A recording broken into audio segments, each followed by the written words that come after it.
Hi hello ಹೇಗಿದ್ದೀರಾ ಎಲ್ಲರೂ. ಸಾವಿತ್ರಿ ನಿವಾಸ ನನಸಾದ ಒಂದು ಕನಸಿದು.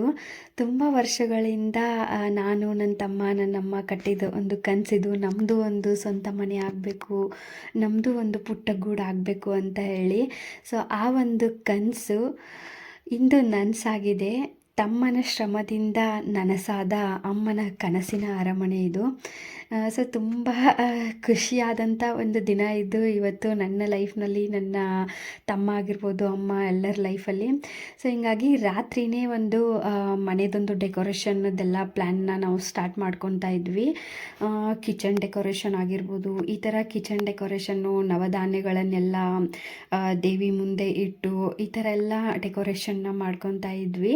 ಆ್ಯಂಡ್ ಡೆಕೋರೇಷನ್ ಮೇಕಿಂಗ್ ಆಗಿರ್ಬೋದು, ಇದೆಲ್ಲ ಸ್ವಂತ ನಾವೇ ಮಾಡಿದ್ದು. ಇನ್ನು ಇದ್ರ ಬಗ್ಗೆ ಡಿಟೇಲ್ಡಾಗಿ ಎಷ್ಟು ಖರ್ಚಾಯಿತು, ಯಾವ ಬಟ್ಟೆ ತೊಗೊಂಡೆ, ಸ್ಯಾರಿ ಎಷ್ಟು ಕಾಸ್ಟ್ ಆಯಿತು, ಬ್ಲೌಸ್ ಡಿಸೈನ್ ಆಗಿರ್ಬೋದು, ಪ್ರತಿಯೊಂದನ್ನು ನಾನು ನೆಕ್ಸ್ಟ್ ಒಂದು ಮೇಕಿಂಗ್ ಅಂತ ವಿಡಿಯೋ ಮಾಡ್ತೀನಿ. ಅಲ್ಲಿ ಪ್ರತಿಯೊಂದು ಖರ್ಚು ಎಷ್ಟಾಯಿತು ಅದ್ರ ಬಗ್ಗೆ ಎಲ್ಲನೂ ಡಿಟೇಲ್ಡಾಗಿ ಹೇಳ್ತೀನಿ. ಇನ್ನು ಇದು ಬಂದುಬಿಟ್ಟು ಈ ಥರ ಒಂದು ಟ್ರೆಂಡಲ್ಲಿತ್ತಲ್ವ, ಎಲ್ಲರೂ ಇದನ್ನ ದುಡ್ಡು ಕೊಟ್ಟೆಲ್ಲ ಮಾಡಿಸ್ಕೊತಾ ಇದ್ರು. ಬಟ್ ನಾವೇ ಮನೆಯಲ್ಲಿ ಇರೋ ಅವೈಲೇಬಲ್ ಥಿಂಗ್ಸಿಂದ ಸ್ವಲ್ಪ ಮಾತ್ರ ಶಾಪಿಂಗ್ ಮಾಡ್ಕೊಂಡು ರೆಡಿ ಮಾಡಿದ್ದು. ಇನ್ನು ಇದು ಬಂದುಬಿಟ್ಟು ಲಾಸ್ಟ್ ನನ್ನೊಂದು ಮಿನಿ ವ್ಲಾಗ್ನ ನೀವು ನೋಡಿದರೆ ನಿಮಗೆ ಗೊತ್ತಿರುತ್ತೆ. ಚಿಕ್ಕಪೇಟೆವರೆಗೂ ಹೋಗಿ ಒಂದು ತೋರಣಕ್ಕೋಸ್ಕರ 2 ಅವರ್ ಟ್ರಾವೆಲ್ ಮಾಡಿ ತೊಗೊಂಡು ಬಂದಿರೋ ತೋರಣ ಇದು. ಹೀಗಾಗಿ ಎಲ್ಲ ಕಡೆ ನಿಮ್ಗೆ ಗೊತ್ತಿರುತ್ತೆ, ಮನೆ ಮಗಳಿಗೆ ಒಂದು ವಿಶಿಷ್ಟವಾದ ಸ್ಥಾನ ಇರುತ್ತೆ.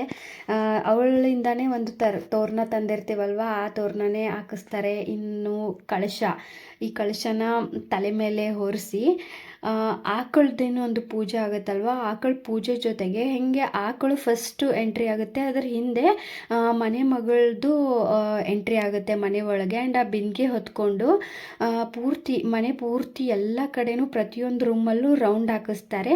ಅಂದರೆ ಇದರ ಅರ್ಥ ತುಂಬಿದ ಕೊಡ ಹೊತ್ಕೊಂಡು ಮಹಾಲಕ್ಷ್ಮಿನೇ ಮನೆ ತುಂಬ ಓಡಾಡ್ತಿದ್ದಾಳೆ, ಮಹಾಲಕ್ಷ್ಮಿ ಮನೆಯಲ್ಲಿ ಬಂದ್ಲು ಅನ್ನೋ ಒಂದು ಸಂಕೇತ. ಇದು ಮೊದಲಿಂದನೂ ನಮ್ಮ ಕಡೆ ಎಲ್ಲ ಬಂದಿದೆ. ಹೀಗಾಗಿ ಆ್ಯಂಡ್ ಈ ಮನೆ ಇವಾಗ ಕನ್ಸ್ಟ್ರಕ್ಟ್ ಆಗಿದ್ದು, ಈ ಮನೆಯೆಲ್ಲ ಇರೋದಿದು ಬೆಳಗಾವಿಯಲ್ಲಿ. ಅಗೇನ್ ಕೆಲವರಿಗೆ ಕನ್ಫ್ಯೂಷನ್ ಆಗಬಾರ್ದು, ಬೆಳಗಾವಿನ ಅಂತ ಹೇಳಿಬಿಟ್ಟು.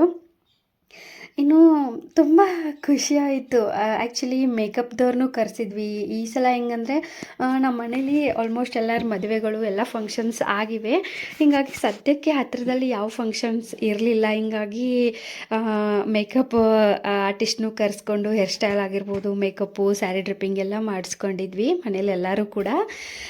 ಸೊ ಒಂಥರ ಚೆನ್ನಾಗಿ ಕಾಣಿಸ್ತಾ ಇದ್ವಿ ಅಂದಾಗ ಇನ್ನೂ ಸ್ವಲ್ಪ ಕಾನ್ಫಿಡೆನ್ಸ್ ಲೆವೆಲ್ ಕೂಡ ಹೆಚ್ಚಾಗುತ್ತೆ ಅಂತಾರಲ್ವ, ಹಿಂಗೆ.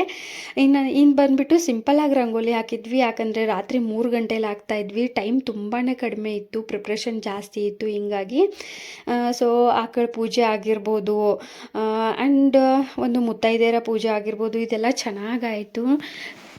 ಸ್ವಂತ ಮನೆ ಅನ್ನೋದು ಪ್ರತಿಯೊಬ್ಬರ ಒಂದು ಕನಸಿದು. ಹೆಂಗಾದರೂ ಇರಲಿ, ಚಿಕ್ಕದೇ ಆಗಿರಲಿ, ದೊಡ್ಡದೇ ಆಗಿರಲಿ, ನಮ್ಮದೇ ಆದಂಥ ಒಂದು ಕನಸಿನ ಗೂಡು ಇರಲಿ. ಕಷ್ಟಕ್ಕೋ ಸುಖಕ್ಕೋ ಪ್ರತಿಯೊಂದಕ್ಕೂ ನಮ್ಮ ಒಂದು ಪುಟ್ಟ ಗೂಡು ಇರಬೇಕು ಅಂತ ಪ್ರತಿಯೊಬ್ಬರು ಹಾತೊರಿತಿರ್ತಾರೆ. ಅಂಥ ಒಂದು ಕನಸನ್ನು ನನ್ನ ತಮ್ಮ ನನಸು ಮಾಡಿದ್ದಾನೆ.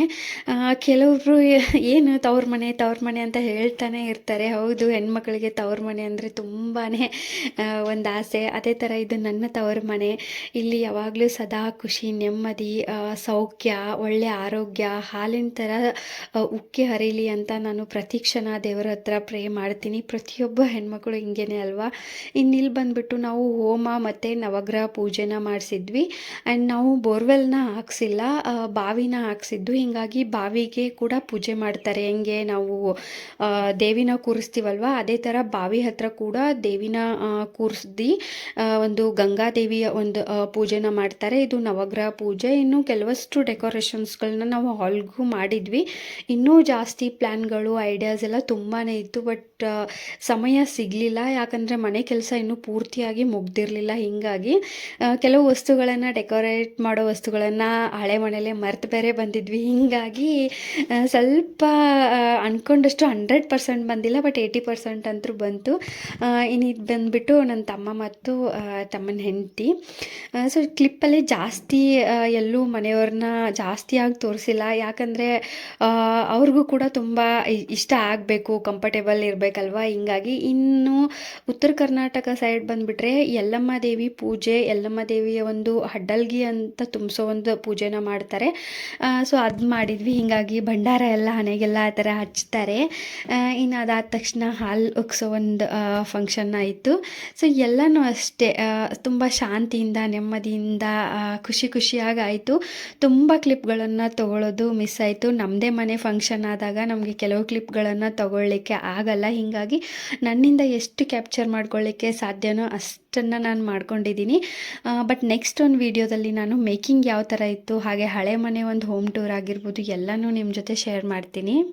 ತುಂಬ ವರ್ಷಗಳು ಬಾಲ್ಯಗಳಿಂದ ನಮ್ಮದೇ ಆದಂಥ ಸ್ವಂತ ಮನೆ ಇರಬೇಕು ಅನ್ನೋ ಆಸೆ ತುಂಬಾ ಇರ್ತಿತ್ತು. ಬೇರೆಯವ್ರನ್ನೆಲ್ಲ ನೋಡಿದಾಗ ತುಂಬ ಆಸೆ ಆಗ್ತಿತ್ತು. ಅದೇ ಥರ ಆ ಒಂದು ಕನಸು ಇವಾಗ ಈಡೇರಿದೆ. ಪ್ರತಿಯೊಂದು ಸಲ ಬಾಡಿಗೆ ಮನೇನ ಚೇಂಜ್ ಮಾಡುವಾಗಲೆಲ್ಲ ನಮಗೆ ಅನಿಸ್ತಿದ್ದು ಇನ್ನಾದರೂ ನೆಕ್ಸ್ಟ್ ಹೋಗಬೇಕಾದ್ರೆ ಸ್ವಂತ ಮನೆಗೆ ಹೋಗೋಂಗೆ ಮಾಡಪ್ಪ ಅಂತ. ಬಟ್ ಆಗ್ತಾ ಇರಲಿಲ್ಲ. ತುಂಬ ಕಾದಿದ್ದೀವಿ, ತುಂಬಾ ಕಾಯಿಸ್ಬಿಟ್ಟ ದೇವರು. ಬಟ್ ಕೊನೆಗೆ ನಮ್ಮ ಒಂದು ಕನಸನ್ನು ನನಸು ಮಾಡಿದನು, ಅದು ಬೆಸ್ಟಾಗಿ.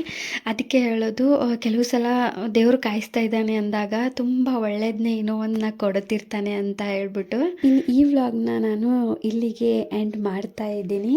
ನಿಮಗೆಲ್ಲ ನನ್ನ ವಿಡಿಯೋಸ್ ಇಷ್ಟ ಆಗ್ತಾ ಇದ್ದರೆ ದಯವಿಟ್ಟು ಚಾನಲ್ಗೆ ಸಬ್ಸ್ಕ್ರೈಬ್ ಆಗಿ ಮತ್ತು ಸಪೋರ್ಟ್ ಮಾಡಿ.